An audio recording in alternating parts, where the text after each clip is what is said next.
Hi, guys. Welcome back to the Break Room Podcast. And we're testing out a little new tech today because next week we are going to have our first celebrity guest next week. We're going to be having Matt Hill, who is the voice of Ed from Ed, Ed, and Eddie. Sick. We're very excited to have him on the show next week.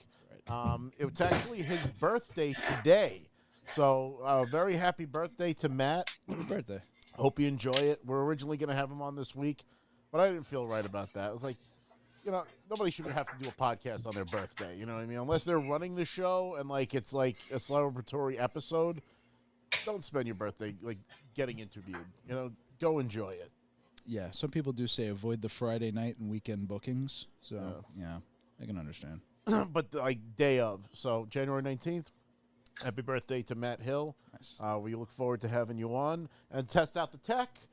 Since the weather is inclement in New York right now, we got our buddy Joe testing out the remote feature to make sure that it all works. Good. Joe, how you feeling tonight, Joe? Universal remote undocking station. There you go. And before we really sink into the conversations today, I wanted to show off a couple of what's in the box. Box. I want to start off by saying that there was a huge sale on the Disney store website. They had come out with this figure on Hasbro, Hasbro Pulse for a while back. And I'm like, it's a cool figure, but I can't justify the money. They wanted $70, I think, or something like that for this figure. And I ended up scooping him for a whopping $26 with the sale and a coupon. So what we have here is the Super Adaptoid. He's from the Avengers, and he has all of the Avengers powers and stuff. He's got the Mjolnir, and he's got Hawkeye's basically outfit, Captain America's outfit Iron Man's in chest there. piece. Iron Man's chest piece, of course, the shield. It's a pretty cool figure. I wasn't gonna originally scoop it, but for $26, I was like, you know what, it's worth more than that. Even if I kept it in the box and sold it at a later date. Nice. And then something that I actually had on the show already, but we ran out of time and I completely forgot to show it off. Some people noticed. Some people noticed. So, what are these? For anime fans out there, these are Roronoa Zoro's swords from One Piece. So hopefully one day maybe I'll do a Peter Griffin Zoro costume. That'd be kind of fun. You know what those also slightly resemble? What's that? Do you remember the 90s movie Three Ninjas? Oh, yeah. Tum Tum, remember that shit? Rocky loves Emily. Rocky loves Emily. Oh, that's so funny. Oh, that's a great callback. What's cool is each blade has a different color scheme. These are made of bamboo, so they are cosplay friendly. So I'd be able to take them to a convention. But as a lot of my fans know, One Piece is actually my favorite anime of all time. So I was very excited to get those swords. I got them $80 for 3 swords with the sheets and all that stuff. And it gives you the little belt thing that they're kind of attached to right now, so I can keep the 3 swords together. You can attach that to your belt, and they just your hang pants there. are gonna be falling down with those things hanging. On your Well, belt. you have to wear it tight, and they're not very heavy. I will say that when you hold all 3 swords, you're like, these 3 weigh less than 1 sword would have. You got to use one of them as your for your Samurai Jack cosplay. Watcha. So actually, I could use the. Well, Samurai Jack's hilt was black. It was black with yellow in the middle, and I actually have a metal samurai sword that actually pretty closely matches his from the show. Oh, that'd be so funny.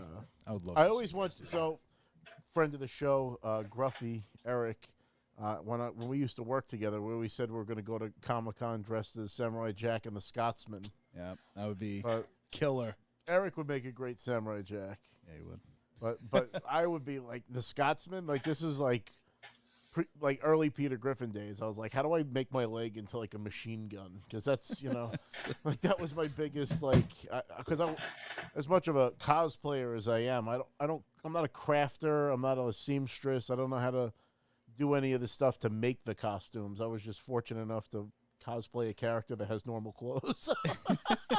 If you're gonna do the Scottish accent, at this point, you got to do the Shrek cosplay. Dude, paint yourself green. be He You wants be the Shrek. Shrek. Everybody wants Shrek. That'd be over You the would top. go viral all over again. It's if the you- Shrek podcast. We're sitting here man. in the swamp. Everyone's pissed. I don't know what's happening. Dude.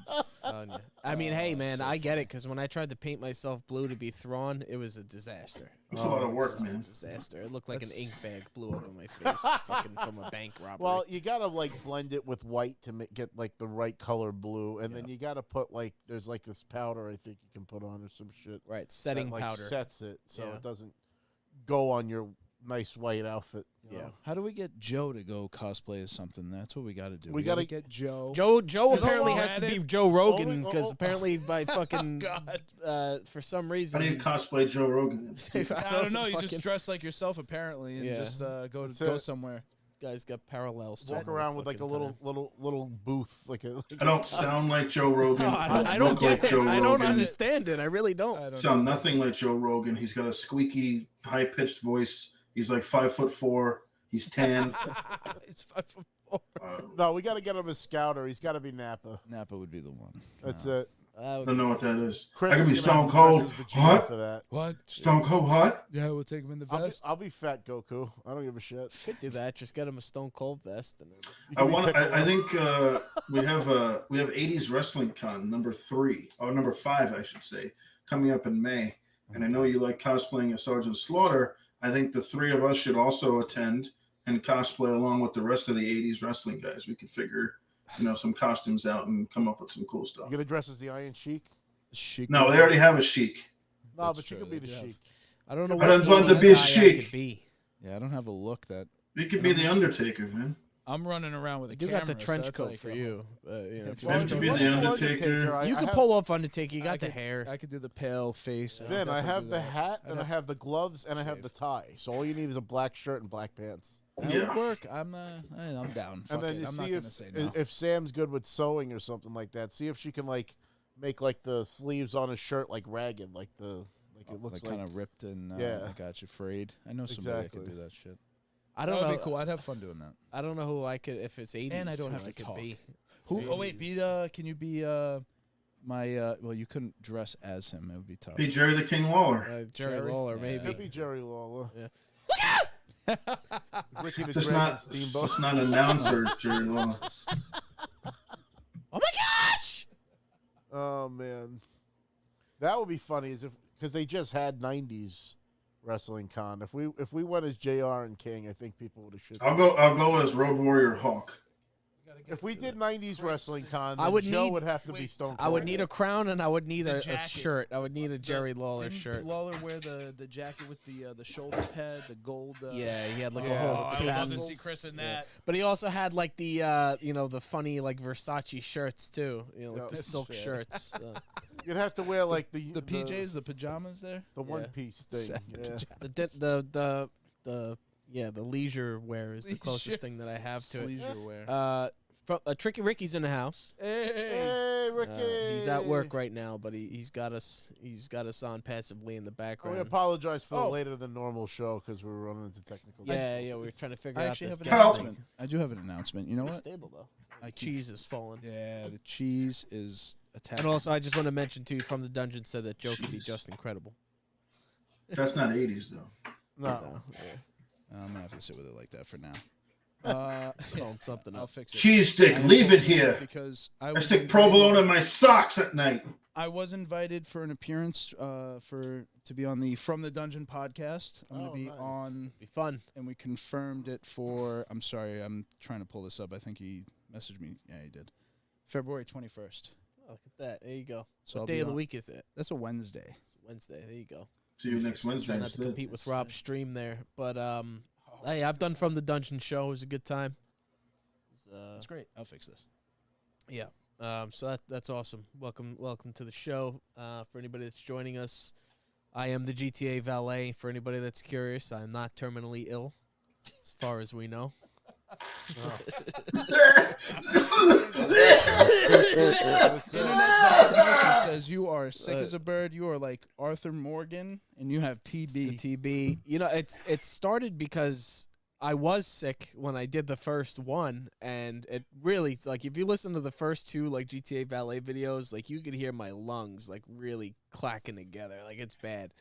But the thing is, two things. When I try to make myself laugh like that, I just cough. I can't help it to a degree. But I also feel like it's like a good Joker character, you know? Like, it's like a Joker who has, like, a cough, and it's like, I don't know, it's just like a tick, you know what I mean? You have emphysema, like you smoke 10 packs a day for the last 20 years. Well, I mean, I also usually am smoking when I'm in the middle of doing all this, too, so it's like I'm freaking ripping my volcano bag and then recording these videos, so... I do plan on. I got the red vest. I'm gonna put the red vest on with the white button-up shirt and the bow tie. I'm gonna do a stream with that. That'll be fun. That'll be epic. A good time. Come on the show like that. 2 people will fucking. You gotta dress like that for the show. I could dress like the valet for the show. I almost look at it like my valet is like a version of a Joker. It's like the Joker, but you know, it's my take on it. Instead of like a purple or green jacket, it's a red jacket. Because he's a valet, that's just a maniacal fuck. I could just voice him for you. I'll do Mark Hamill's Joker. That's a good idea. I like that idea. I'll voice over your videos. That's it. Send him the next one. Just so zapped another one.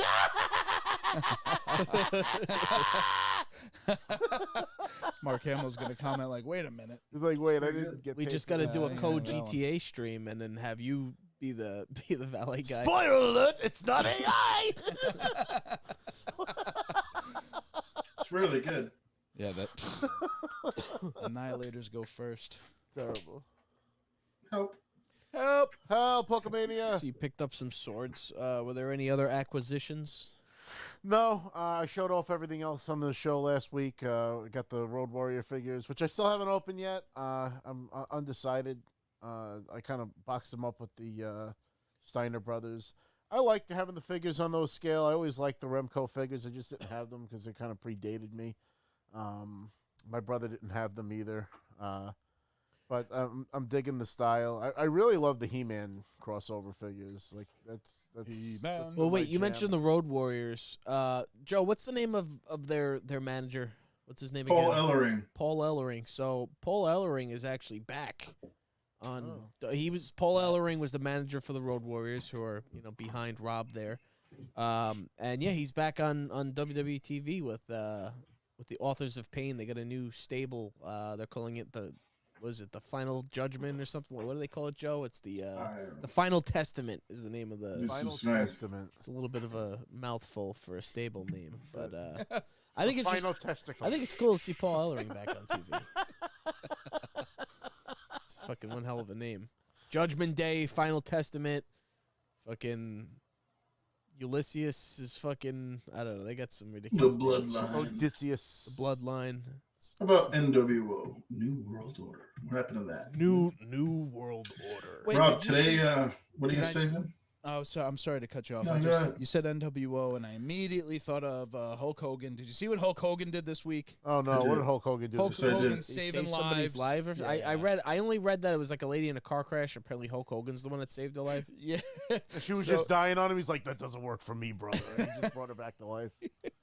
Imagine you get in a car accident, your car flips over, everything's he gave her some broken vitamins, glass, said some prayers, and you just like kind of wake up from this daze. You look up, and it's Hulk Hogan just reaching out to you, like, "Grit, take my hand." Come on now. Speaking of Hulk Hogan, there's also a video, and it happened over the last couple of days, of him in like the middle of the night going to try to get his son out of a DUI from the cop cam. So it's like a 30-minute cop cam of his son going through all the fucking testing that you would get for a DUI, and then the Hulkster shows up like 2:30 in the morning. He's got a cane and he's walking around. "What do you do, brother? What happened, brother? He was a little drunk, brother. Yeah, your son's a fucking putz. You didn't learn from the first time drinking and driving, you fucking jerk off." Yeah, you couldn't get a car. Come on now. Couldn't get over. Anyway, this month's also celebrating the 40th year anniversary of when Hulk Hogan defeated the Iron Sheik at Madison Square Garden and Hulkamania was born. Wow. But today, specifically, January 19th, is another anniversary. Rob, why don't you tell us what happened on January 19th, 1991? Well, Sergeant Slaughter beat the Ultimate Warrior and took the the title actually right behind. Well, it usually goes behind you guys. Get the cheese. The there Winged now. Eagle, and then ultimately he lost it to Hulk Hogan at WrestleMania. But, And that was heel Slaughter that won. it the was belt, heel right? Slaughter, and Macho Man Randy Savage actually came and helped. I forget what did he hit him with? The scepter. The scepter. Yeah, that's right. It was the Macho King. Macho King. Yeah. Macho He hit him with the scepter, and then like Sergeant Slaughter, got the pin, got the belt, and he deservedly got his championship. And Vince McMahon had went on record to say that the reason why he made Sergeant Slaughter a heel was not to spite him, but because he couldn't have Hulk Hogan and Sergeant Slaughter face off as both baby faces. So he had to make one of them a heel, and he wasn't about to make Hulk Hogan a heel. Even though AEW I would does say that on a daily basis. I'd say Sergeant Slaughter in '91 is probably top 5 of all time. The most generated heat from a heel in the history of pro wrestling. Hands Like, down. he not only like got booed, but he got like real life death threats. Yeah. They threatened to bomb his house. Yep. They threatened to kill his family Yep. because of the whole Gulf War And situation. Vince He was turned really on trying to set America. him up because he wanted Sergeant Slaughter to burn an American flag. Yeah, And Sarge said, "I am not doing that." So he No. burnt a Hulk Hogan flag instead. which is basically like the flag, brother. In the wrestling world, that's the equivalent. Yeah, but like that's like something you can't come back from professionally if you burn the American flag. As a Yeah. former GI Joe, come on.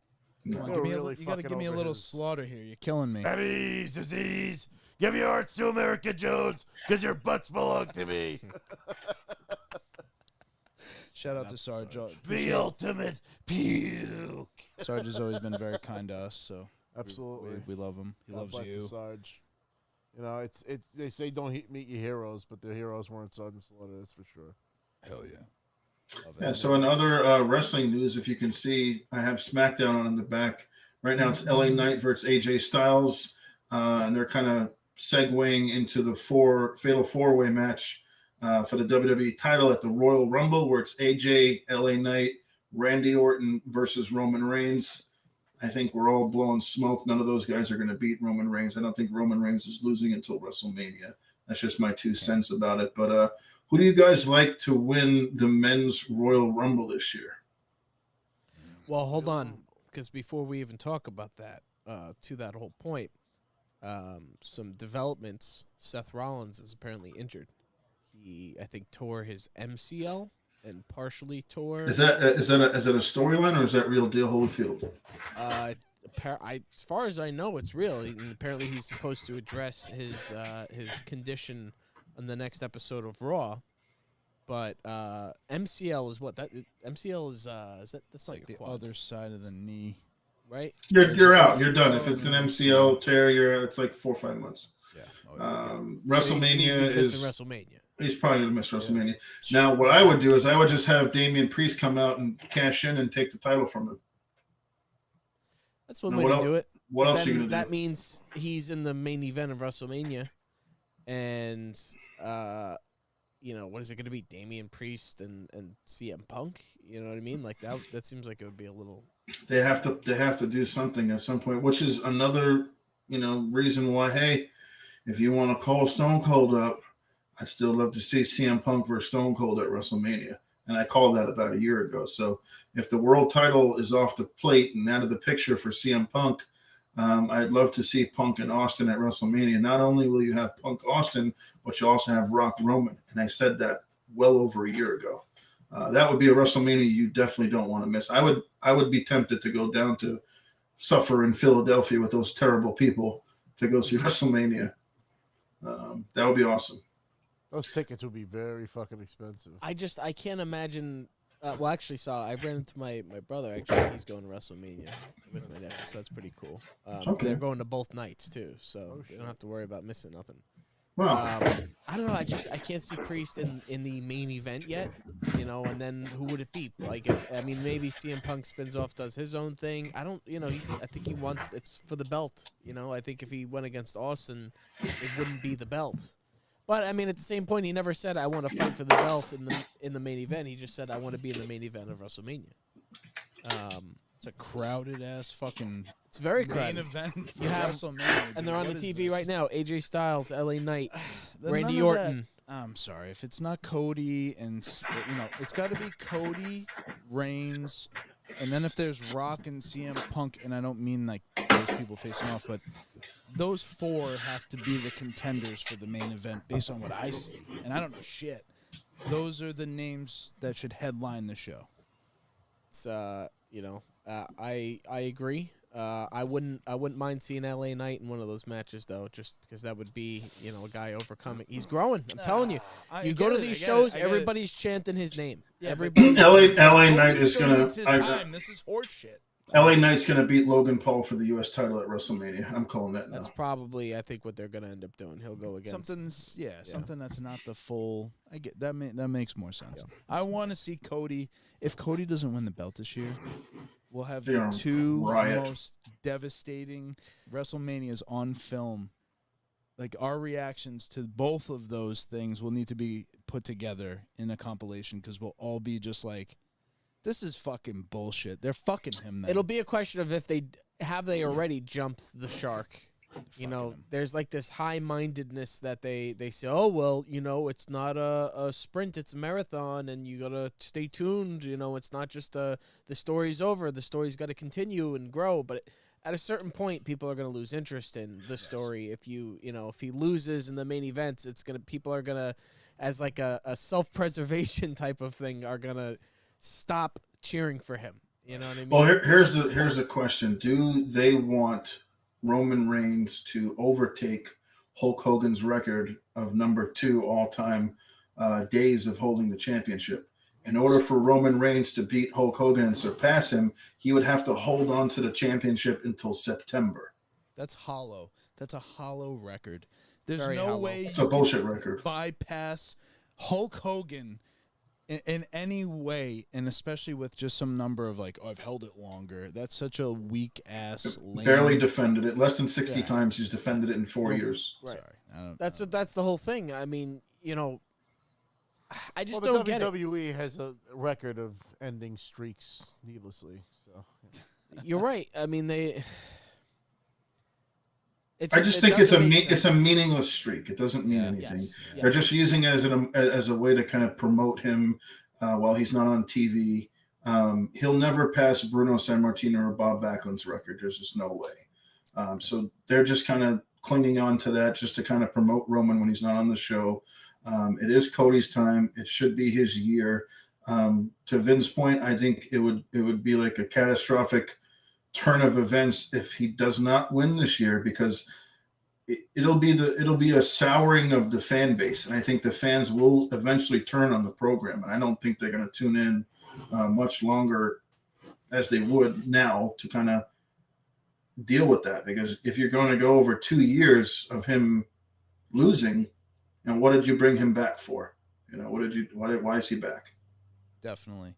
And this should set off a like multi-match situation with Reigns where I think Cody should win, and then they can fit in, oh, well, he wrestled The Rock the night before, and and then there's a rematch, and maybe they do a back and forth. But they need to start having them face off. This dance is over. This whole, oh, well, last WrestleMania, the brothers came in and they interrupted, and there's been a whole year now, and you're not hearing the hype or the build-up for Cody versus Reigns. It's more like, well, Cody's out there, The Rock's back, and now the head of the table, and it's like you got to refocus. You got to get back to what this whole build-up has been. Last WrestleMania, the whole reason the match got interrupted was to create a bigger build-up, even though the entire building, the air was sucked out of the building. We were sitting here like, oh, that was, devastating. They can't do it twice. It's time to start their face-off and build the program around a one-on-one. But The Rock is not a sustainable return. It's just for fun. Well, it's already been confirmed he signed on for one match. Right. That's that it. makes sense. That's It has to. Has it been confirmed? It's been confirmed he signed a big deal, a large figure deal for one match, and it will be at WrestleMania. Who confirmed that? It was on Fightful or one of those media it'd be outlets. some hot shit to see Stone Cold and The Rock in a WrestleMania again. It would be both cool. there. Face-to-face confrontation. Speaking of that, you're going to see Cody Rhodes and CM Punk in the ring face-to-face together on Raw this Monday. So those are the two odds-on favorite for the Royal Rumble. They always like to kind of throw a swerve and give it to somebody else. But to Chris's point, if Seth Rollins is not going to be at WrestleMania, I don't know if I would be comfortable sticking with my pick. And my pick was originally CM Punk winning the Royal Rumble. So what about you guys? Who do you guys think is coming out the winner this year? All right, I just want to put it out there because, I'll put this out there. Logan Paul winning the Royal Rumble.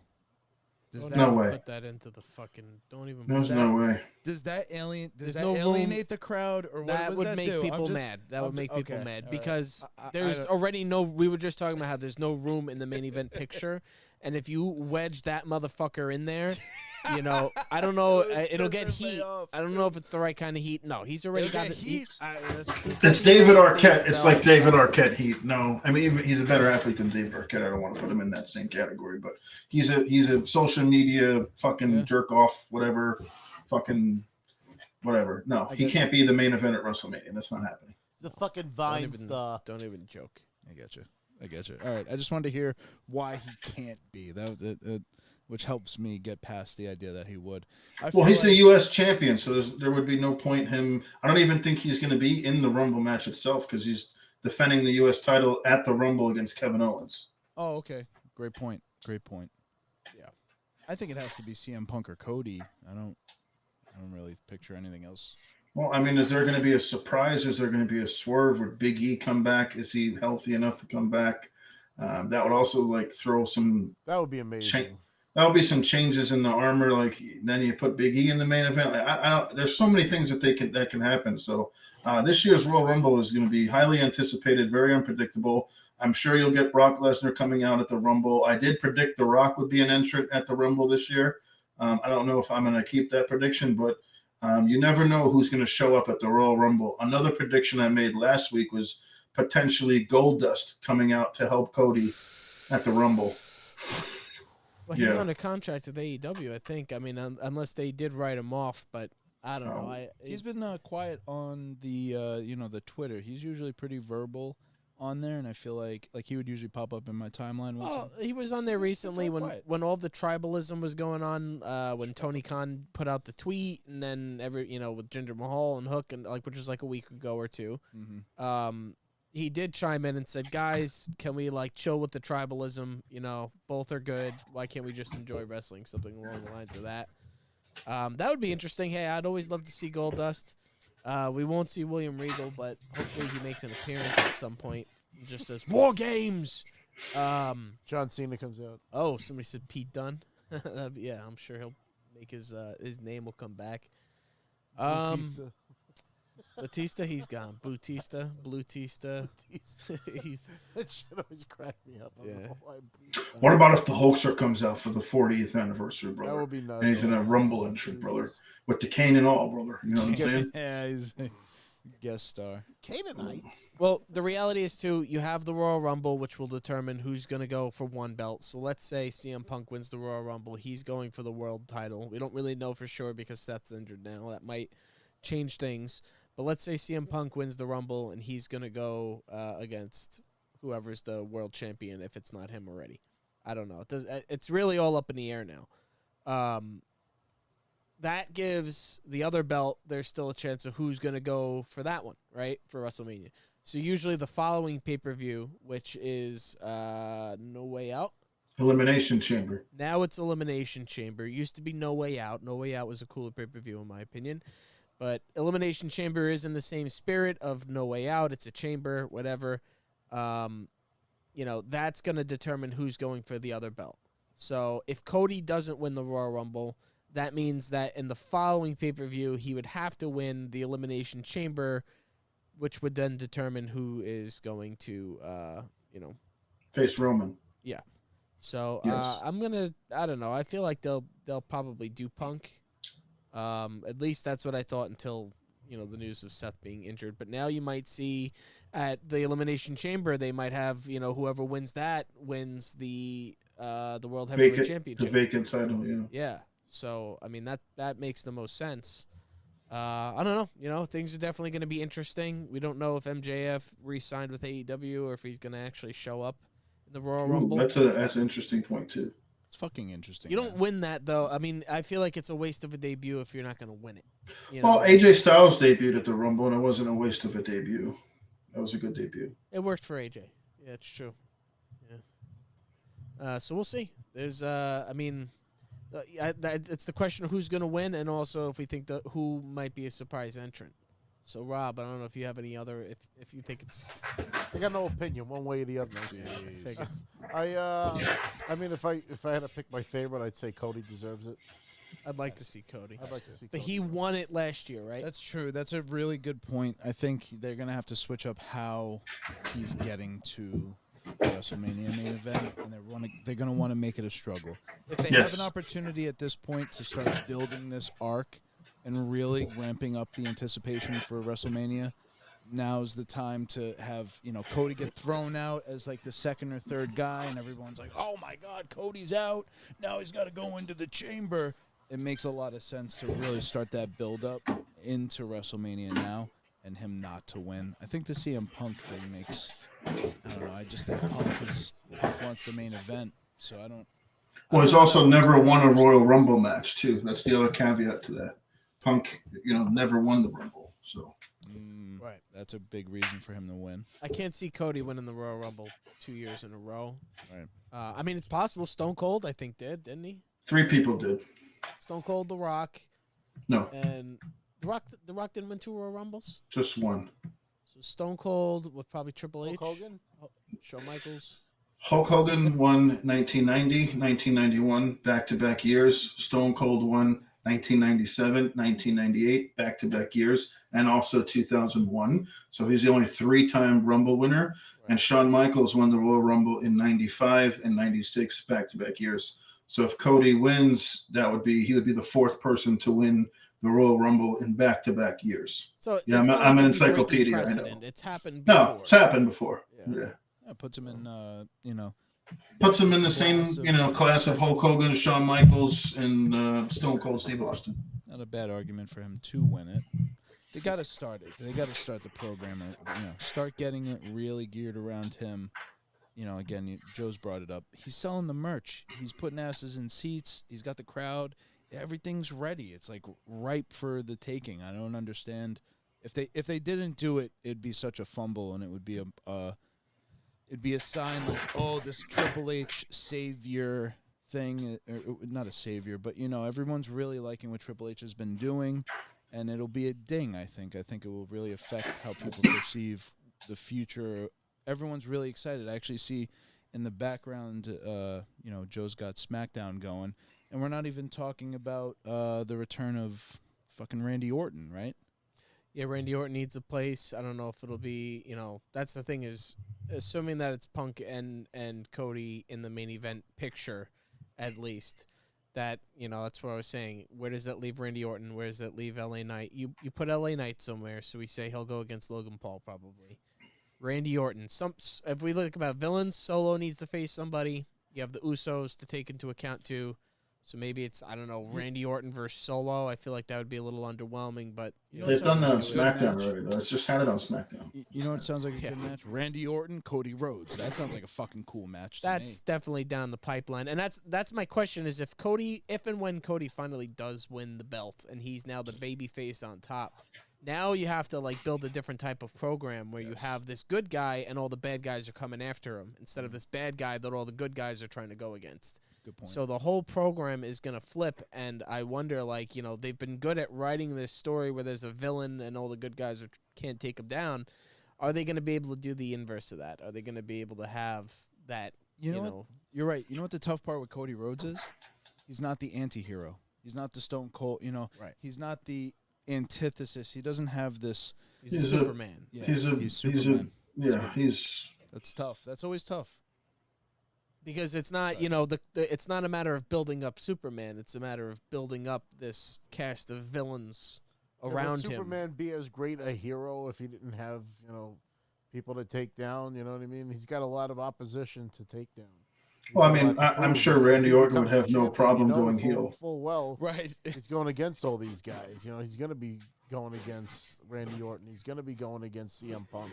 That would definitely be a feud. It would even be MGF, Logan Paul. He's got a lot of people to fight back against. And let's face it, look at some of the most successful parts of the history of the WWE. You got a babyface champion that everybody was trying to take out. Yeah. You know what I mean? That's a good point. It's just been a long time since we've had that. We haven't had that in a long time Cena, because of John Cena. That's the thing, is that people got tired of that. So he tried to become a little more counterculture with his humor and that kind of thing. But with Cody Rhodes, he earned the people's respect already. It wasn't like he was trying to prove himself, so they made him champion so that he's something special. He's something special without the title. With the title, that's going to take him to the stratosphere. Right now, he's Captain America. He's about to become Superman. I love that. He's the Hulkster. He's the new age. We want to cheer for him. We're pro. Even Hulk Hogan, he took the title from Iron Sheik, and that was kind of the birth of his thing. But that's what's unique about Cody, is that Cody has so much story behind him before he even gets that belt. And he's had that loss. He's had that Rocky 1 moment where, he took it all the way and then, fell right at the finish line. I said that at the end of himself and still, earn the respect of everybody else to the point where it's like, this guy's got to get another title shot because we know he can do it. I think this is the time that he's going to get it. That was exactly my point. I think we were all sitting together last year watching Mania, and Rob just said Rocky, and that was the first thing that popped into my head. It's like, oh, they could possibly just repeat Rocky 1 and Rocky 2.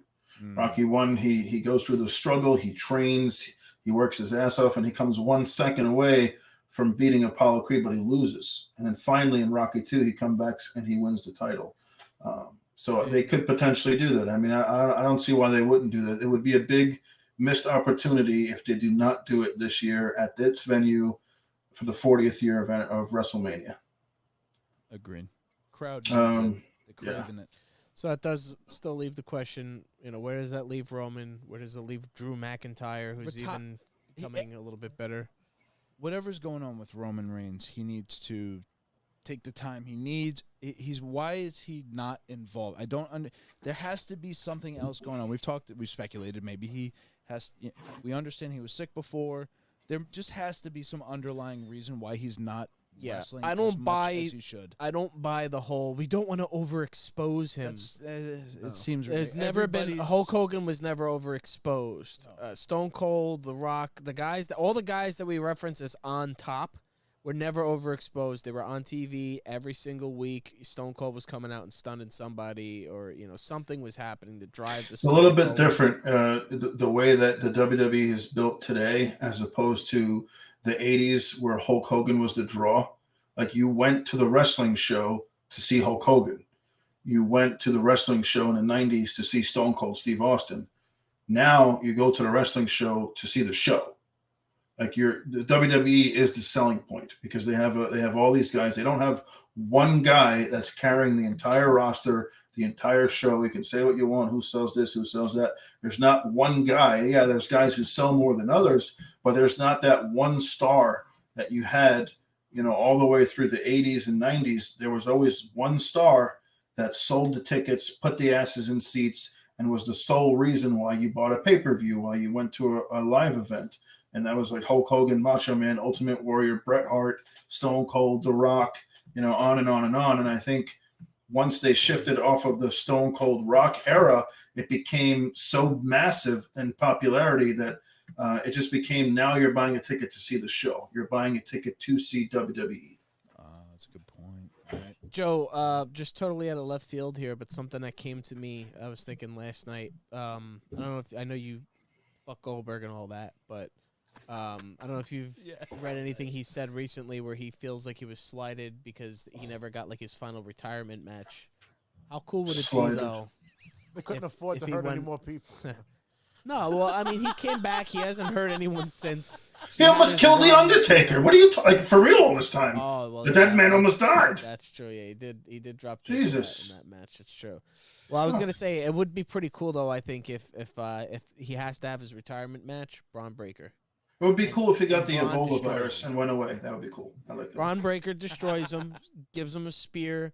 It has like that Steiner, Goldberg, WCW type of feel.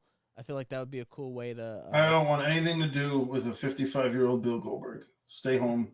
Go away. If he gets squashed. Nah, don't want it. We've seen it already. No. I don't want nothing to do with him. Get him out of here. The crowd does not want Goldberg. There's no draw to having Goldberg on the show ever. They get a pop for Goldberg. No, fart in the wind. There's a new era being born in the WWE. There's like we're ready to move on. Once the Roman Reigns thing even just starts to end, there's a whole new exciting thing to be born. There's actually a lot of talent. They're overflowing in talent. There's some story arcs that can happen over the next, you could see at least 2 years worth of story arcs. There's a lot of crossover. They're doing a great job, and I think it's time for them to transition into that new era. And when you think They're about always it, let's gonna bring move on. legends back though. No, They're always it's not gonna bring that. them back for It's a not even one-offs that. and I don't whatnot. mean killed Goldberg, but I'm just saying there just seems to be this new. It's a new time.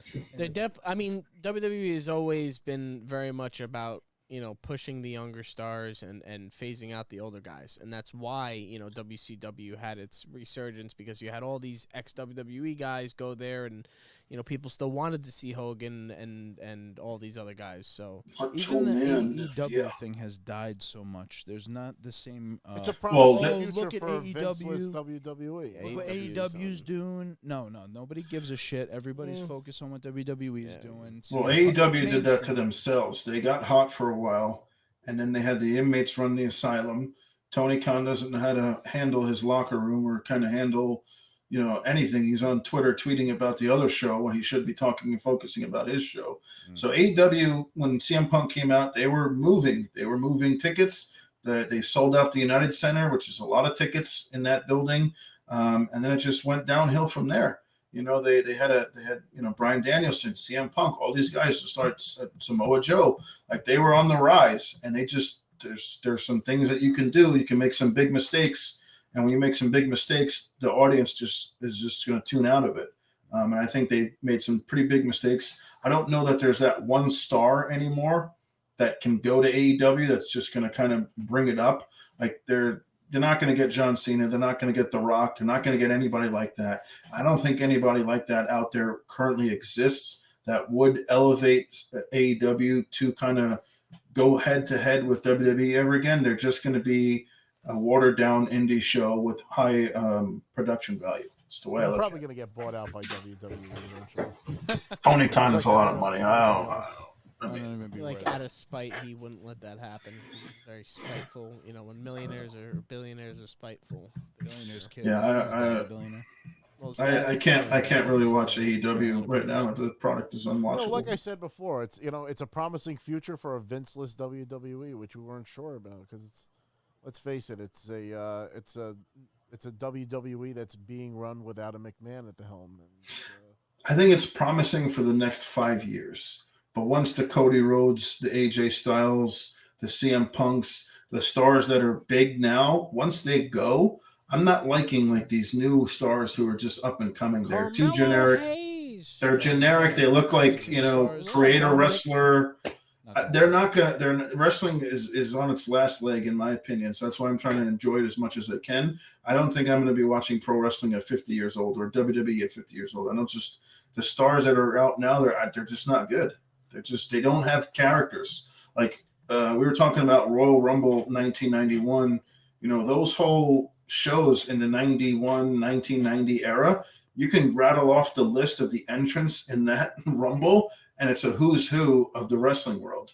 It's at least 25 out of 30 Hall of Famers that were involved in those matches, and the individuals in those matches were just gigantic stars. You can put them on any show, anywhere in the world, and they'll sell out. I'm talking about Jake the Snake, Roddy Piper, Macho Man, Ultimate Warrior, Hulk Hogan, Sergeant Slaughter, the Legion of Doom, Bret Hart, Shawn Michaels. I mean, you had all these guys in one Rumble at one point.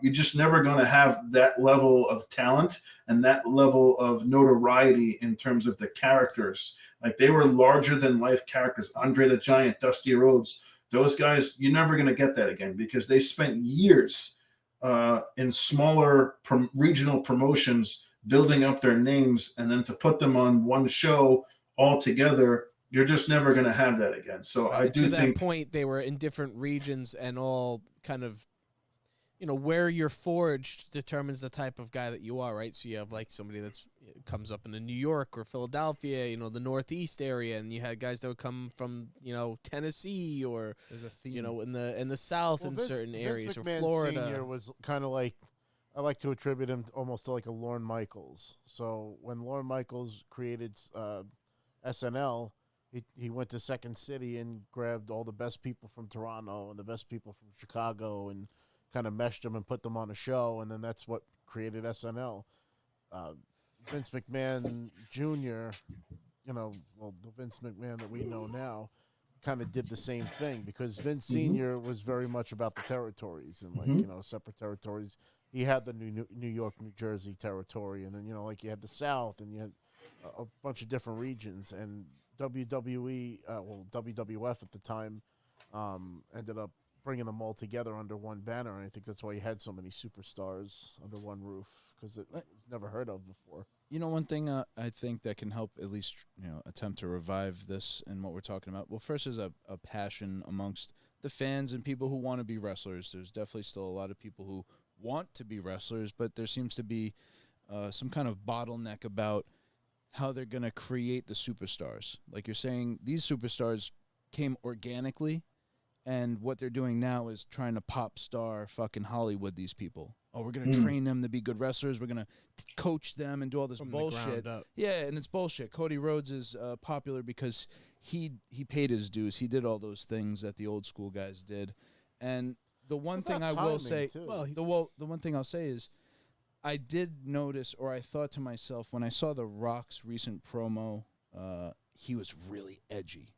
There was some words being thrown around that I feel like we haven't heard on the WWE for a while, and I was like, ooh, they're opening up the door for something a little edgier. And we live in edgy times. You're hearing edgy shit day to day, moment to moment, and some of Instagram and see people dying all the time. Politics, it's edgy. Yeah, everybody's saying shit that's like, and where you look at the WWE, it's almost tame.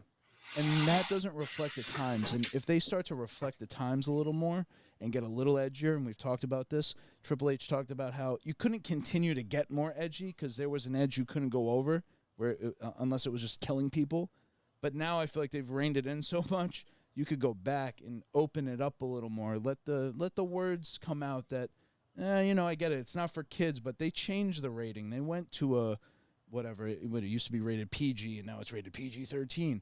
They can do that, and that might help at least energize and allow some of these people to get a little bit more original and organic. I want to get to the comments here. Danny Huckins, PWS, thoughts on Seth Rollins' torn MCL and partially torn meniscus. So we were just talking about that a little bit earlier, but changes everything. Now it's like it's hard to even make predictions what's going to happen with this Royal Rumble because now the whole world title situation is just up in the air. We don't know. Yeah. I guess we'll know on Monday, but my prediction for that is what I said earlier. The vacant World Heavyweight Championship will go up on the line in the Elimination Chamber. I'll throw a wild card out there for you, and it's a wild card, but I'll just say it because it's on my mind now. What if Seth Rollins on Monday Night Raw, comes out and attempts to relinquish the title? The Judgment Day jump him. Damien Sandow cashes in, becomes a champion, and then Damien Sandow, you said. I'm sorry, Damien Sandow. Damien Priest. Holy shit. Yeah, Damien Priest of the Judgment Day cashes in his Money in the Bank briefcase, becomes a new World Heavyweight Champion, and then Damien Priest, the next month defends that title in the Elimination Chamber. And what if CM Punk wins the Elimination Chamber and becomes a new champion? And what if Stone Cold challenges CM Punk for that title at WrestleMania? I think that would be the best case scenario. That would be Suck the for blow the Damian roof. Priest. It would They'll blow the roof off. Oh, fuck the whole Damian Priest. point of the Money in the Bank usually is when somebody gets injured, the Money in the Bank guy swoops in and gets the belt. I mean, Pretty like, much. it's made there to help kind of To bridge. proactively get ahead of plot holes that develop from guys getting naturally injured from throwing each other around. What about Randy Orton winning the champion? What about him winning the belt?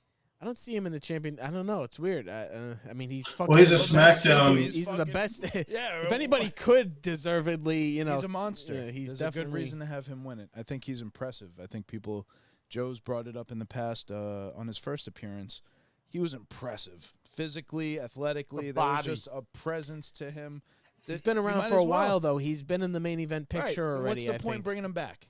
You got it. Well, You gotta- no, I mean he'll always have a spot on the show, but I think you got to get some new people in the main event picture. He was in the main event picture get it. 10 years ago. I get it. 15 years ago. Well, no, I'm sorry. Right? No, I just And- mean the American Championship, the vacant. Oh well, the U.S. right. Sorry. No, I didn't- that's the world heavyweight would be vacant. That's Seth. So you have two primary belts. You have the world heavyweight championship, which See is how Seth fucking confusing Rollins. this shit is? I'm confused. And I then hate you it. have I hate it. Roman Reigns WWE championship. But you have There's two. one Stupid. championship. No, there's not though, belt. because you have There's two one shows. Super You have Bowl. two Ben- shows. There's one Vin, you have to cup. let me There's speak one Vin's language. title. Let me speak Vin's Wrong. language. You're wrong. Vin, you You're wrong. I'm not wrong. You're Look wrong. at this jersey. There's Am I two wrong? different Am I shows. wrong? They have Raw and SmackDown. You have to have. Ben, a here's champion on both. give me a second. Let me get the podium here. You have the AFC champion and the NFC champion. Okay, Vin? There you go. All right, but who's the world champion? What do you mean? Whoever wins the Super Bowl. The Yeah, but world in heavy. in Let the me tell you, WWE, the world who is it? heavyweight champion, which is its own line of prestige, Mhm. is currently Seth Rollins. They brought it back because currently, so you have Raw and SmackDown. Roman Reigns had both belts. You had both shows had a belt. Roman Reigns Doing won them nothing with both. it. Doing He's held nothing them with it. hostage. He hasn't defended them. So for the Raw show, they brought back the World Heavyweight Championship so that you can have a champion on Raw, which is Seth Rollins, and he's defended it, and that's its own main event picture. What if- And then for the other show, SmackDown, you have the WWE Universal, whatever the What fuck if- you're calling it. What if Cody wins both belts and then consolidates them? Keep them into separate. one with the gold eagle, and we bring back the fucking winged eagle? Is that right? If he's on both Maybe shows, they then could, that's yeah. fine. But I think he should do that. you I can't think have that all would of be these the main move. event guys and only have one main event fucking I picture. would pop Well, if fine. they We're talking fucking about the brought that belt WWE back. dying and all the. Chris is a big fan of the dual belts. He likes the brand split. You have I two do shows, not. you I have don't two like belts. it. Champion. I I don't think like that it. each show should have their Series, own belt, but there should be Super one Bowl. ultimate belt that's higher than Come both. on. No, what you have is at Survivor Series, you would have champion versus champion, One and World that was Cup. the significance of Survivor Series. You would get it. have a There's- champion versus champion match every now and then. It's regional. But the reality is, you have too many main event guys. If you have one main event match and belt, all those other guys are destined to be on the second card of fucking Relegated. Intercontinental Champion. So now Yeah, you but have Chris, all let me these ask guys. Chris. Hold on a second. Chris, what did they do in What about- the Well, hold early on, let two- me make this point. They got fucking 5 or 6 hours of TV now. Raw is 3 hours long. SmackDown is 2 hours long. It's not like it used to be an in the extra fucking hour. 90s. If your An extra if your hour. business gets oversaturated and needs to shrink or consolidate and become more efficient, you have to do that. You have to. But they're not doing that. They're growing their capitulate. TV rights deals. Their TV I get it. rights. No. are I the- understand. They're growing. The brand is growing. But you know how many UFC champions are there? There's all the weight classes. Holy Well, sure. fuck. So there you go. So weight classes, fine. You can do it that way. But I just feel like this. I don't know. You're getting away from still one heavyweight champ, one big champ, the one that dominates everything. The Chris, in the title card. 2000s, early 2000s, you had the WWF Championship, and you had a stack of main eventers as they do now, vying for that title. The two guys who were the biggest in that era went on and headlined more WrestleManias than the others, and that being The Rock and Stone Cold. But you also had Kane, Undertaker, Jericho, Kurt Angle, Triple H, Mick Foley, Rikishi, Rob Not Van all Dam. at the same time, though. Usually somebody was Within a injured. 2-year span, they had all these guys. and within I'm a two- saying, though, at some point, somebody was always injured, which is why it always worked out because that created opportunity for somebody else. But it's not like you had all of these guys at the same exact moment. Somebody was always injured. Whoever it may have been had something torn. All right. And it wasn't as much TV. And the reality is, too, they were on both shows. You had Stone Cold and Triple H were on Raw and SmackDown. You know, now if they're going to be on one show and you have really three shows because NXT is its own thing now. So you have 3 shows, 3 championships. It's growing. It's growing in audience size. It's comparable to AEW's audience now. Do you think there'll be another card? Do you think they're going to make another show? No, 4 shows would Velocity. In the year 2050, we'll have 4 shows. But Sunday Night Heat. They got 3 shows, and they're all have their own kind of branding. They have their own color. They have their own feel because they have their own rosters. It gives the draft a reason for being significant because they can hold the draft every year. I need to look this up. What is the value of the WWE versus the value of the NFL? Because football is on 4 nights a week. You got Saturday, Sunday, Monday, Thursday. You got all these different providers. You got actually people vying for the rights. So, they're broadcasting it instead of the WWE just broadcasting it all themselves. But what's the value of both of these? Because that tells me how much market saturation is possible. That tells me the WWE's audience compares to the NFL's. No, and I don't no think way. it's possible. No fucking way. NFL generates 25, 26, 28. The Packer-Niners game was 29 million people. Sports are always going to be in over average. It may have peaked for an hour at 40, but when you're talking about WWE, they don't do nearly as good as they did in the Attitude Era. The best that they would do in the Attitude Era would be maybe 5 or 6 million, money, though. 7 million. Now you're getting maybe 2 million if you're lucky to watch a Raw. It's not the same thing as the NFL. It's not even remotely close. They're basically on par with like hockey, or not even hockey. Hockey generates more. I don't even know, WNBA. Like pro wrestling is not a very that would be in comparison to the major sports. It's not the same. No way. So then sports are always in a thing. That's just my benchmark for like how many nights do you actually need of this? A lot of people have already complained that they're oversaturated with wrestling because now you also have AEW, which has like fucking 4 shows. Yeah. On top of you have 5 nights of pro wrestling. If you're a fan of pro wrestling, you have Raw on Monday. Raw. You have NXT on Tuesday. You have Dynamite on Wednesday. On Thursday, you have TNA. On Friday, you have SmackDown and Rampage. Actually, it's 6 nights. And on Saturday, you have AEW's newest show, Collision. So you have a pay-per-view. So you technically have 6 nights of pro wrestling. It's too much. It's too fucking much. Everyone thinks Raw 3 hours is too long because they just fill it with more commercials. Listen, we're getting off base. We're talking about the belts. I'm just saying. I think if the WWE consolidated the belts, consolidated the amount of time, you may just get a better product that still makes as much, if not more, money because it's better. The only way that would work is if you had the champion like Cody on every single show. If Cody is a SmackDown guy and he's got both belts and then there's no champion on Raw, it doesn't make any fucking sense. Yeah, but Chris, they had that for 3 years. The only reason they created that new title is because Roman was not appearing on house shows. He was not doing every pay-per-view. He was not showing up to every SmackDown, and he had both belts. So the reason that they initially came up with this new title was to have someone who is a full-time employee who makes the house show runs, who does all the live events, who shows up on Raw, SmackDown, and pay-per-views, be a world champion. He shows up on Raw. Seth Rollins is he's the champion on Raw. He's not on SmackDown. That's what I'm saying is the whole point of them bringing this new title that Seth Rollins has out is because Roman was not showing up anywhere. Exactly. And they needed to do something with that. Yeah. And it's not even really a new belt, though, because they're bringing back something that already they've done in the past. So they're really bringing something back. It's a new belt, but they did this before when the brand split initially happened. Raw and SmackDown, 2 different rosters. You hold a draft.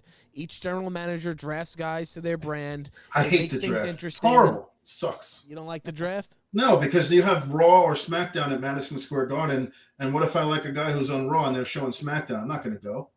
But that's, I don't like when they do that. You got to give I'm not all right with that. A space, No, I got a platform. I'm known now. All people on all shows, it's just going to be a few people who dominate all the TV time, and all the other guys are going to fall by the wayside. Good, then get good. That'll also require the people who are not getting TV time, that don't require TV time, to get better at their freaking craft. But when they get away with the brand split, bullshit. That's what pushed the guys in the Attitude Era to get really good. Because if they weren't on the same level of Stone Cold or The Rock, they didn't make the fucking show. They didn't have so the 6 Road hours Dogg, of X-Pac, Yes, they did. They had 2 hours of SmackDown, 2 Shit. hours for Raw, and an hour of Sunday Night Heat on fucking Sundays. Nobody they did. watched Heat. And they were competing with The Undertaker, like somebody who just absolutely gripped the audience with their Listen, presence. if you're not their good intro. enough to be on the show, you're not Undertaker good was enough on to be on the show. SmackDown and had the World Heavyweight Championship. No, I'm and talking then before that. I'm Triple not talking H about was on SmackDown. Raw and held. I'm not talking about that era. I'm talking about before then, when all those people were coming up, and the bar was pretty set, where it was,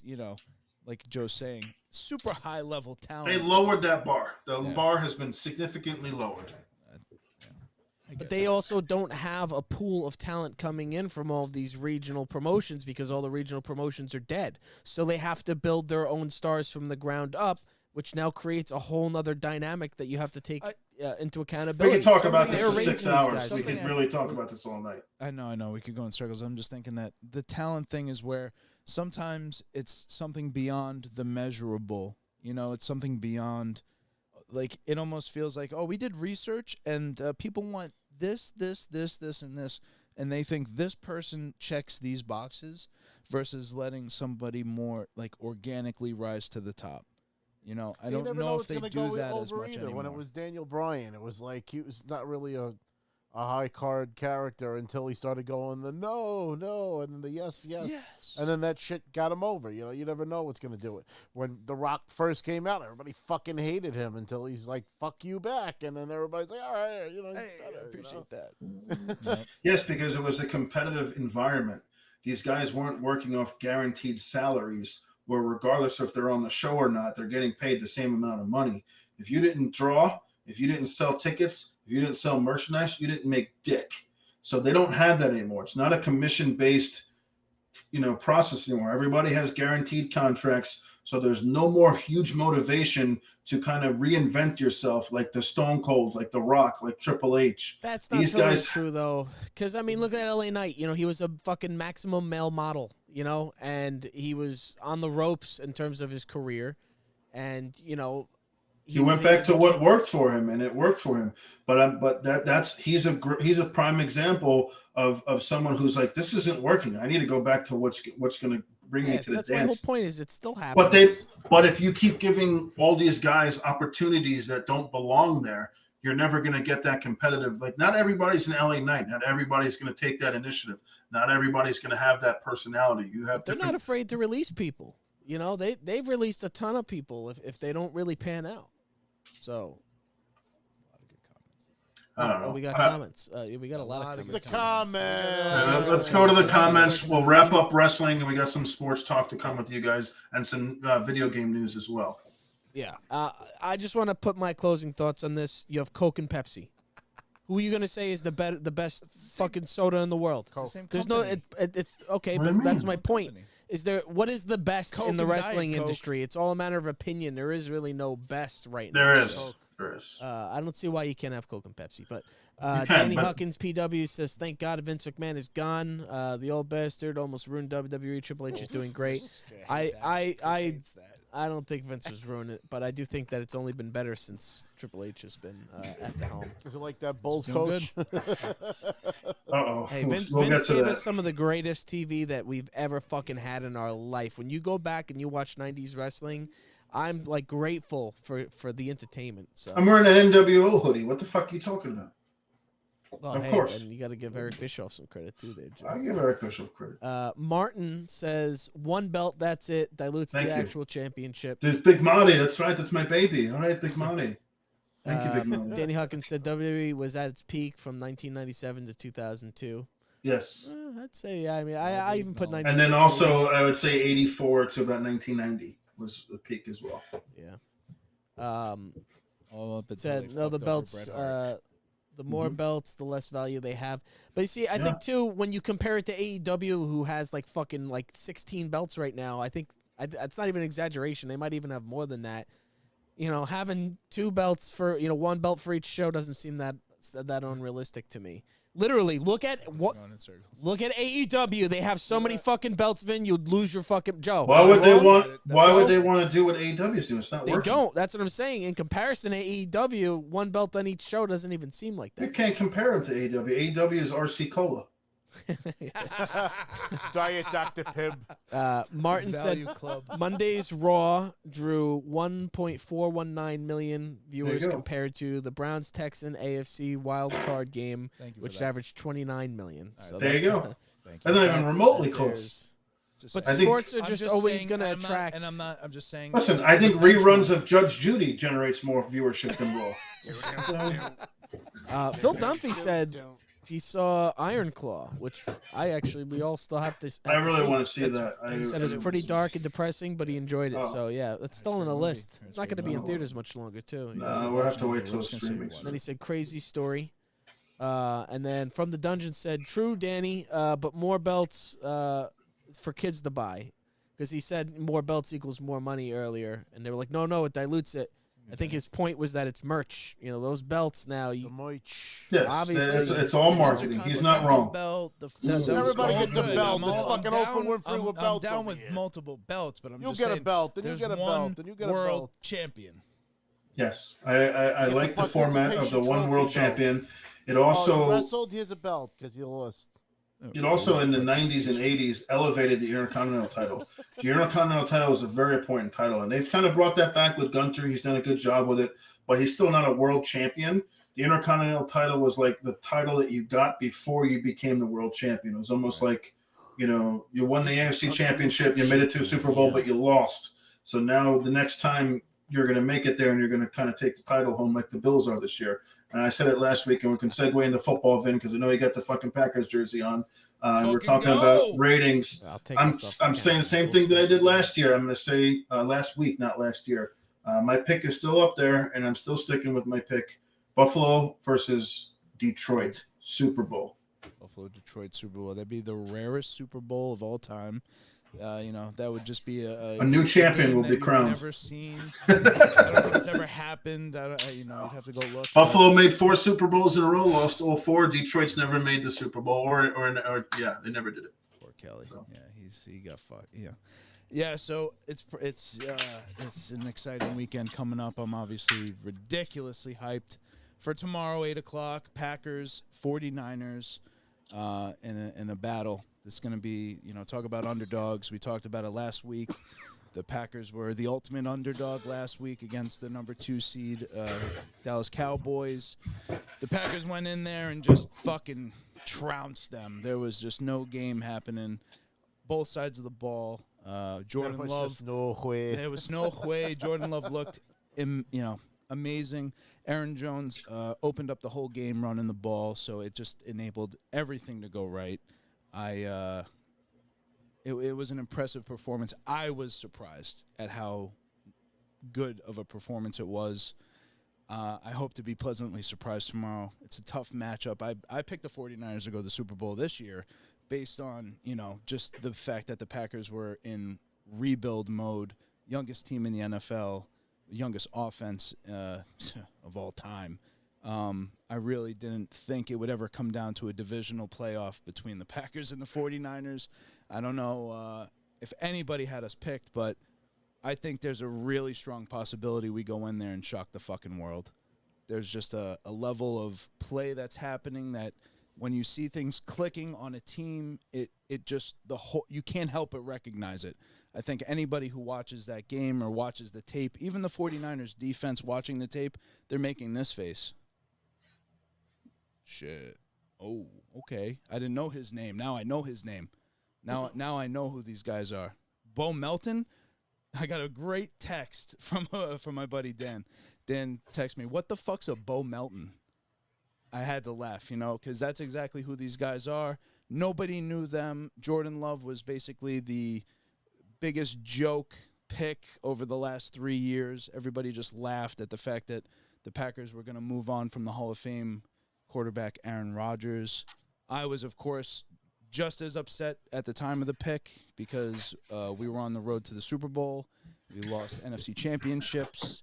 There was just a time and a window we thought we could make it happen, and somebody had a different plan. This guy, Brian Gutekunst, decided to draft Jordan Love, and this kid's paying off in every way. I don't think I could expect any more from somebody coming in their first year and absolutely making all the right moves, commanding the offense, understanding and recognizing the defense, passing to everybody. There's 4 or 5 players with 100-yard games.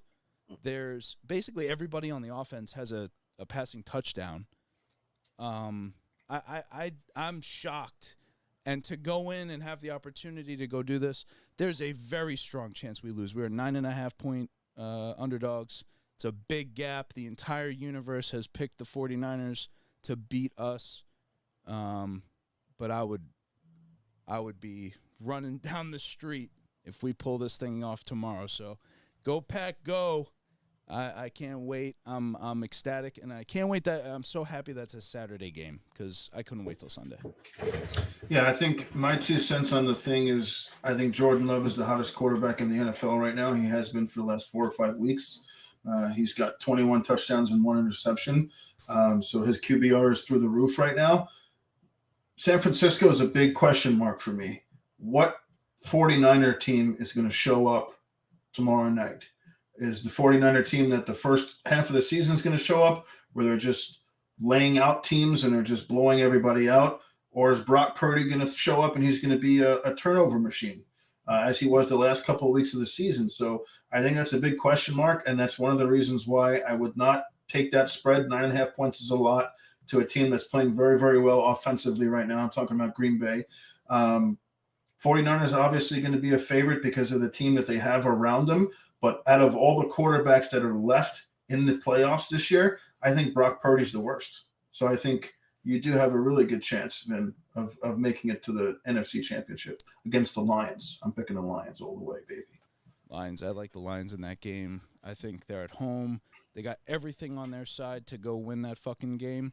Lions, Tampa Bay. Tampa Bay's on a streak. I don't believe in Baker Mayfield at all.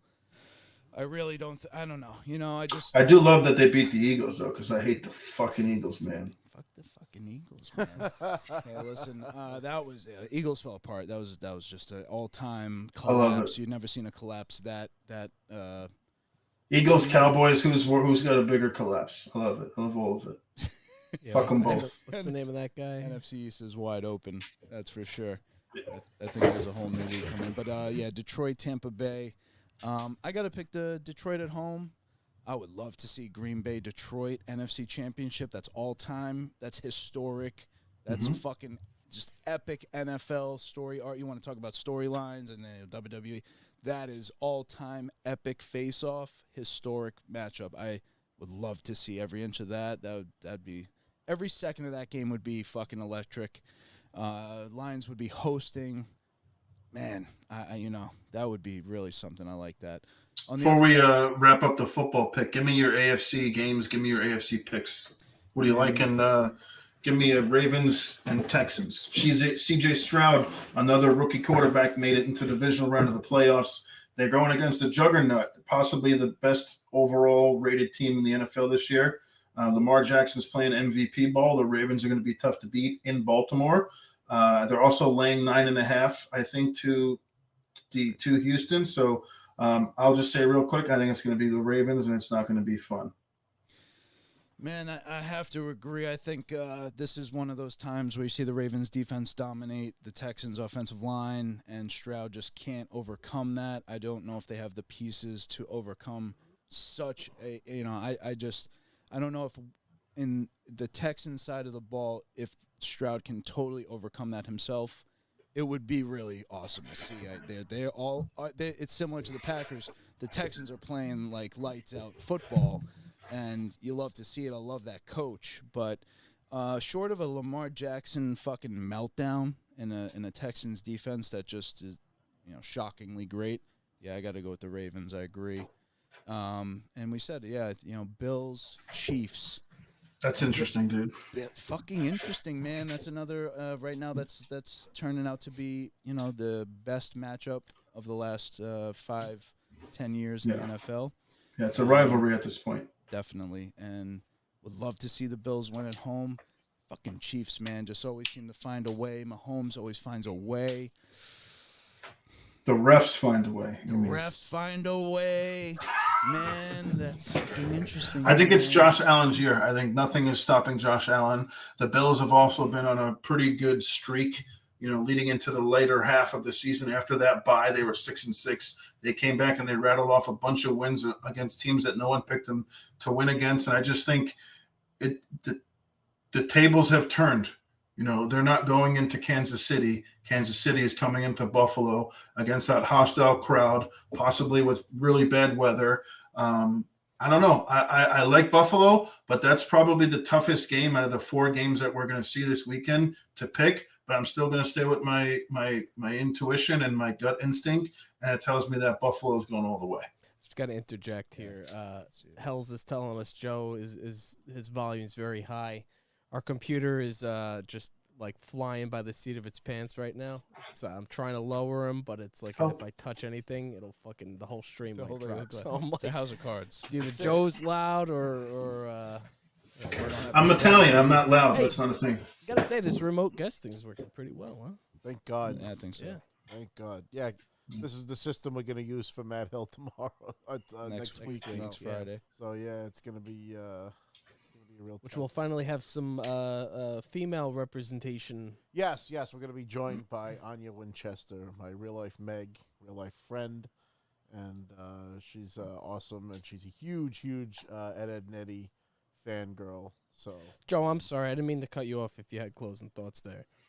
I think we kind of wrapped up the NFL thoughts. It's going to be a good weekend. And then next weekend, you have the conference championship games and the Royal Rumble. So we got a lot of stuff to look forward to the next couple of weeks. I think we can segue now into our last topic, which is what we saw in the Microsoft conference. Can I wait? Can I get to some of the just because there's a lot of football comments here? Yeah. So Let me hear. some Let's see what they're saying. we have Yeah, some yeah. predictions here in the comments, so we want to make Prediction sure for posterity that we get these down. So let's see here. From the dungeon said, "Let's go Buffalo." Martin said, "I think Packers upset." Hells is in the house. Bang bang Niner gang. Martin said Ravens are going to wreck them. I hate to say. I do love the Cinderella story. And then he also said Andy Reid's last year. So some football predictions there.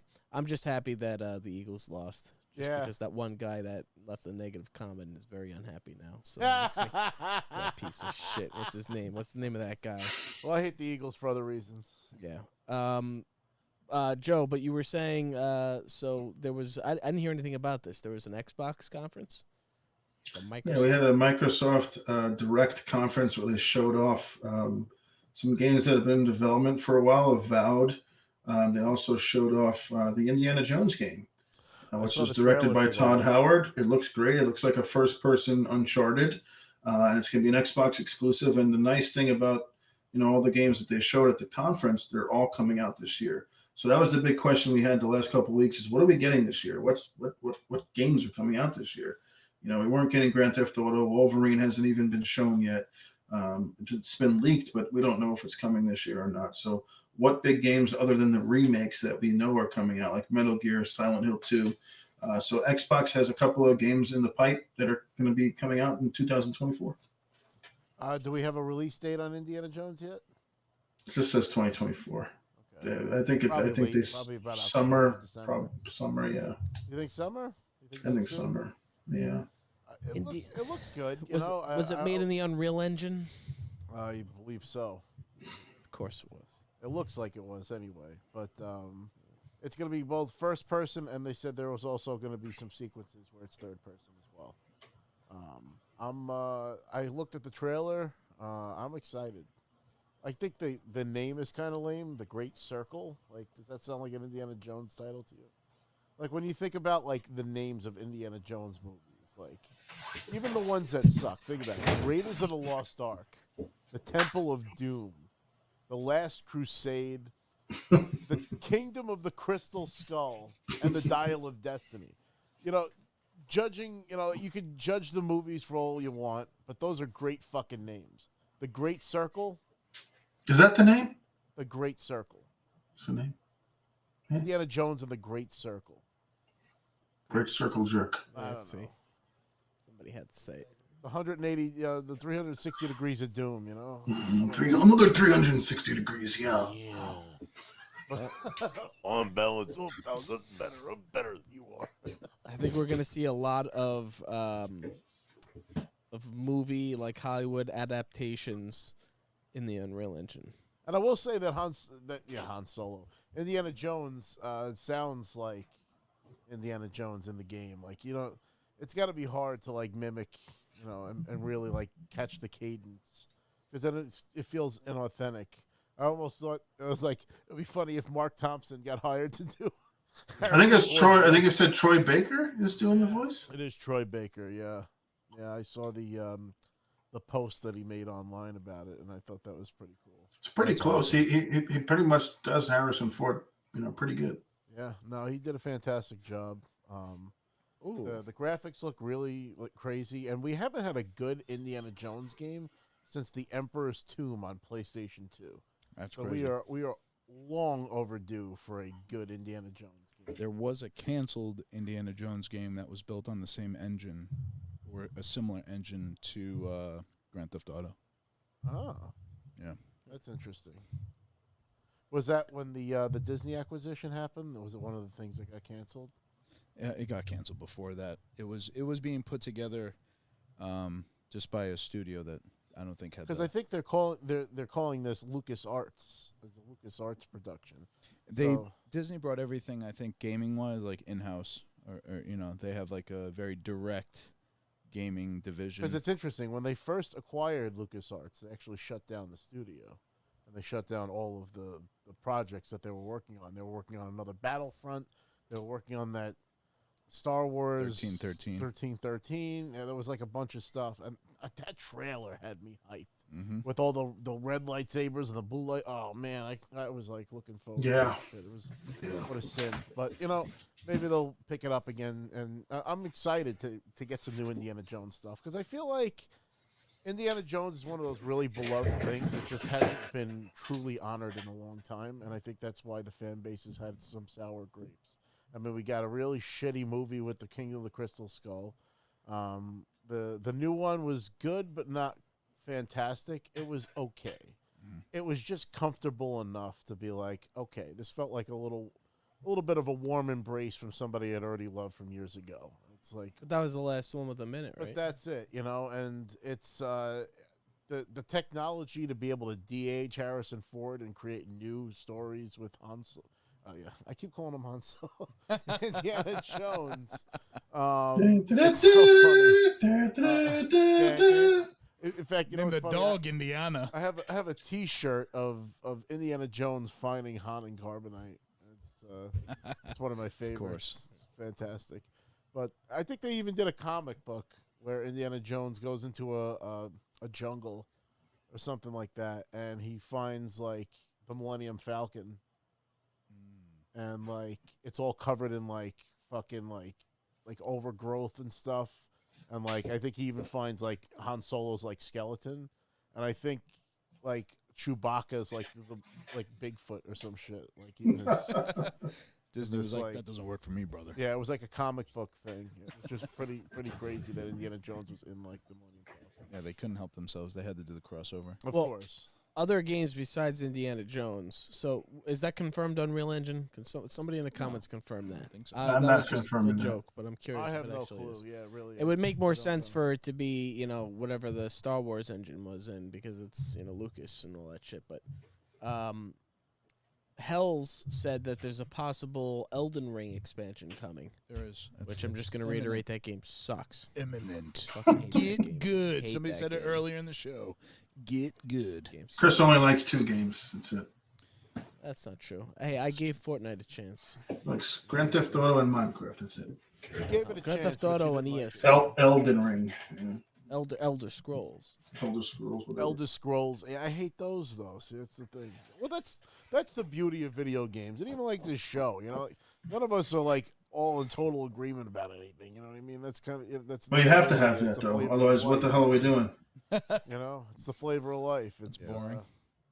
You know, don't there know are what different ninjas are. video game genres for that exact reason. You know, they keep Some making people a lot like of- Shawn Michaels, and they're terrible human beings. And keep some making people like GTA games for people like you. You know. It's, Oh, speaking Oh, of God, games, can't there Don't was say GTA. and Don't you just say it. mentioned wrestling, the WWE 2K24. Right, Undertaker is the main character and cover they that's revealed. interesting. That means they'll Fucking probably have a interesting, career man. showcase where you replay some of his most monumental matches. So Joe, you'll get to play the match where he fucking beats the shit out of Shawn Michaels in the first ever Hell Hell in in a a Cell. Cell. Yeah, Hell in a Cell. That's Kane's debut. That I can't wait to gotta replay be that. Oh, that'll be huge. Oh, Yeah. the Kane intros and that'll be great, Dude. when he comes in the picture. Well, because they do a really good job with those showcases. Like they'll cut It's coming, from Deadman! It's coming! they'll cut from like gameplay to the footage seamlessly. Like they'll all be like in the same place. Like when they played the other ones, like for Stone Cold or whoever, like it'll go from the gameplay to the actual footage. Yep, and I it's love like, that shit. yeah, I can't wait to do that for Love that Undertaker. shit. Yeah, I I can't. strongly disliked the one from last year because I can't stand John Cena. But I am looking forward to the Undertaker's showcase. So I think you'll see the special edition WWE 2K24 with the Undertaker on the cover, and I think the basic cover will also have Cody Rhodes on it. I thought it was I'll know interesting that. how they did the John Oh, Cena thing that'd because be you don't play as John Cena. Yes. You play as everybody that beats Good, Yes, because that's everybody why it cannot was stand great. John Cena. That's why it was great. the only reason I You played just it. get to keep kicking the shit out of John Yeah, Cena. it's the only reason I played And it. I will say this: I absolutely love his fucking entrance music. In John fact, Cena sucks. I got it as an emote on fucking Fortnite, and it's so funny because I like in my personal time I play as Leonardo from the Ninja Turtles, and seeing He him does do it? this shit is so funny. That's funny. So That's funny. speaking of Fortnite, Rob, you want to tell them what you sent me in a group text? Oh recently, and yeah, I just so purchased they it. put the Terminator Schwarzenegger skin back in the Fortnite store. Of course, I had to tell Joe because I'm like, fuck, you gotta get it. You just gotta get it. And So I did go ahead and buy it, and we'll be on stream hopefully this Wednesday, if not the next Wednesday, and we'll have a Peter Griffin and Terminator Fortnite stream for you guys. Joe, move back a little bit. Oh, You're going at a shot. There you go. And just remember, Peter, if it jiggles, it is fat, and fat is bad. I'm going to pump you up. I guess I'm bad then. I'm not fat. I was just drawn that way. Bad to Stop the it! Bad to We're gonna develop a schedule for the whole network here. Now that would be some funny shit if Peter Griffin was dressed like Jessica Rabbit. Like, I'm not fat. I was drawn that way. Oh my God. Give me some Roger Rabbit. Please, Eddie. Dear Jessica, how do I love thee? Let me count the ways. A 1 1,000, a 2 1,000, a 3 1,000. That's my favorite. Oh man. Cameron Diaz's debut film.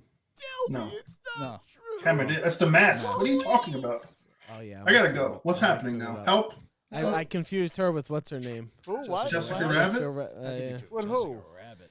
He thinks Cameron Jessica Diaz. Rabbit's Cameron Get Diaz the from the fuck mask. out of here, Cameron Diaz and Jessica Rabbit. Well, what do you want? I'm fucking. It's There you go. Maybe No. a red dress. That's about it. No, It's the red dress and the. get the fuck out of here. That's from the mask. Yeah, I know. I Smoking! cross universes here. It's a similar Jesus, concept. Mary Roger and Rabbit Joseph. and What a fucking. sin. You see these young kids, they don't know. It's a They sin. don't Sin. understand. They don't understand. The babies. You know, it's funny. My mother was pregnant with me when she went to go see Roger Rabbit in the movie theaters. So it That's That makes a sense. lot, that's Explains a lot. wow. right? Just imagine. I just hear all this Shit. shit, and I'm like, all right, you know. It just Absorbing gave everything birth that's to a in real life existence. cartoon character. Yeah. What about the baby too in the movie? That shit's so funny. Smokes My a cigar. stogie! Wah!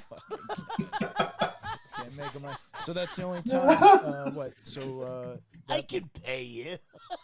that's the only time Mickey Mouse and Bugs Bunny were ever on screen together. And Very the first- deal yeah, was very they would first be on screen an equal amount of time. That was the Yep. agreement. An equal amount of blueberries Equal in each muffin. Yeah, what's up, Doc? Oh, hiya, Bugs. Who owns Bugs Bunny? Is it Warner Warner. Brothers? Yeah, it's Time Yeah. Warner. I don't think you want it. I do. Give it to me. I don't know, Bugs. You better let him have it. All right, I warned you. Spare. I have a spare. Bugs Bunny's really good. His Bugs Bunny's on point. Jesus Christ, what can't you do? That's the what- fuck? what Why do you still have a job? What's wrong with you? What's wrong with this fucking Webbing guy? season, duck season, fire. I used to love Droopy. Droopy was another one. You know what?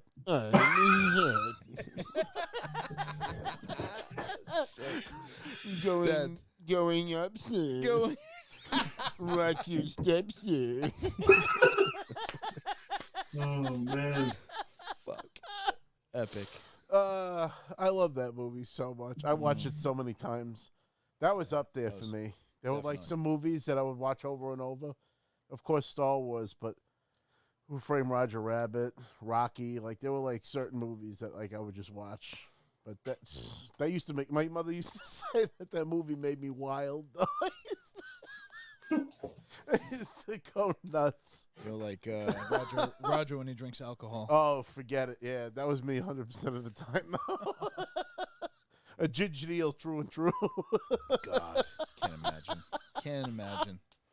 Oh, Jesus. But yeah, Who Framed Roger Rabbit?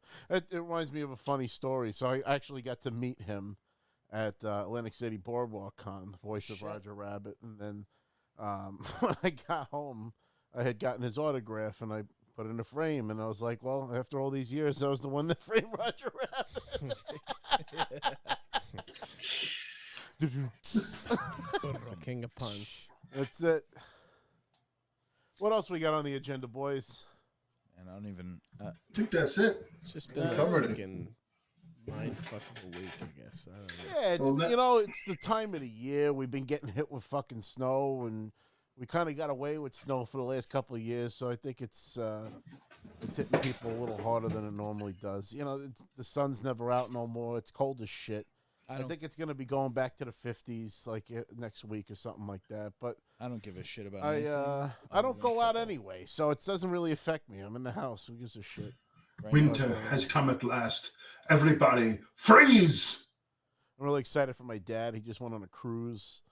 He's going to Puerto Rico and then the South Caribbean. Where what is it? St. Martin, St. Thomas, St. Croix, and something else. I forget the last one, but he'll be gone for 11 days. Good for him. You know, Hey.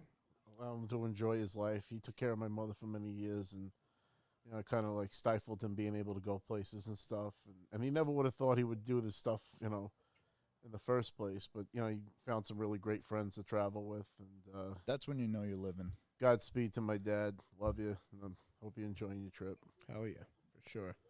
I've just been engrossed in this fucking valet shit. You know, sometimes I'm sitting at that valet podium for like 20, 30 I've been minutes. playing World of Warcraft hot and heavy. Well, let me tell you, I've been enjoying. I'm a lore guy, you know, when it comes to like games like that, especially WoW. I always found the lore very fascinating, and this particular expansion's been very lore heavy with the dragons and stuff like that, and I find that very cool. Dragons. And the Titans and, you know, the creation of the world of Azeroth. I always found that stuff to kind of be cool. So Oh yeah. this expansion's been kind of like delving more into that shit. So I just kind of been playing that on my own, and that's why I haven't been on the PlayStation party chats and stuff. I've just been on the PC playing my WoW. That's not the only thing we had to talk about. I'm so sorry. I just remembered. There's one last topic, and we're not going to kill a bunch of time talking about it, but we wanted to talk about the Chicago Bulls Ring of Honor. Oh yeah. Uh-oh. So yeah, Chris is just dead. It's with more Chris sports. doesn't give Here a we I'll go. talk next week. Yeah, Sports Chris ball. Chris has plenty of time I'll to talk next talk. week. He can tell us. Well, I'm not going to be there next week, so you better give it all I in won't while talk you I can. don't even No, think we're talking you about won't the talk week. next I'll week. wait Guess. 2 weeks to. You got 2 weeks. I'll just before put you up can my talk valet again, Chris. videos for. So I just go fuck myself. Right, Chris? So Joe's a big, monster Michael Jordan fan. Grew up in the era of the Bulls. The I mean, you the can see 3 Bulls. pairs of Michael Jordan shoes right behind me. This guy, yeah, so obviously we watched The Last Dance and super anticipation. We knew about that a year ahead. We talked about it when the announcement happened at work. We couldn't wait for The Last Dance, and you got the 10 episodes of the Michael Jordan dynasty that was created there in Chicago. And, I think on the back of that, the owner there, Jerry Reinsdorf, wanted to bring the team back together. So he put together a Ring of Honor ceremony, right? Joe, tell me more about this. Yeah, so the Bulls they recently had a Ring of Honor ceremony where they honored some of the all-time greats that donned the Chicago Bulls uniform or were a personnel of the Chicago Bulls, either a general manager, a coach. So you had some of the greats from the '90s, like Tony Kukoc, Luke Longley. He was in the house. Steve Kerr was in the house. Dennis Rodman was in the house. Obviously, Phil Jackson was in the house. And Jerry Krause, who was the Bulls general manager from 1985 to I think 2004. Mm-hmm. So Jerry Krause was responsible for drafting and trading for Scottie Pippen on draft night. Scottie Pippen was originally drafted by the Seattle Sonics, and on draft night they traded him straight up to come to the Bulls, and that allowed Michael Jordan to finally have another player he can look to kind of give him some help, because at this time, 87, 88, 89, Michael Jordan was the scoring champion and defensive player of the year. So he was the best player on both sides of the ball. Nobody in the history of basketball has ever done that. He was doing crazy things like averaging 40 points a game. And this is when there was hand checking. This is when they would just fucking murder you in the paint and just knock you on your ass. The Jordan rules. Jordan rules, still didn't care. Could not beat the Pistons, though.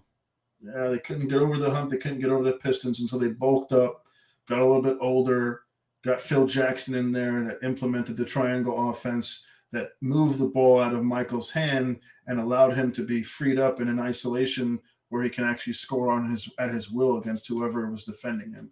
So I think that kind of transition allowed the Bulls to kind of catapult and become the dynasty that you had in 91, 92, and 93. And Michael went on to play, baseball for a year and a half. And then when they came back, they were as good as. Oh no, we lost him. Joe. No. I bet you his computer went to sleep. Sorry, hold on. We got him. Yeah.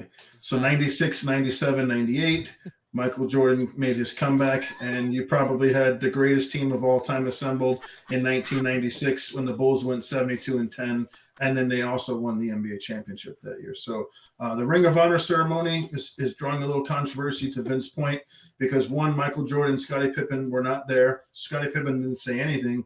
Michael Jordan at least gave you a video package where he talked about, his history and legacy of the Bulls and thanked the fans and things like that.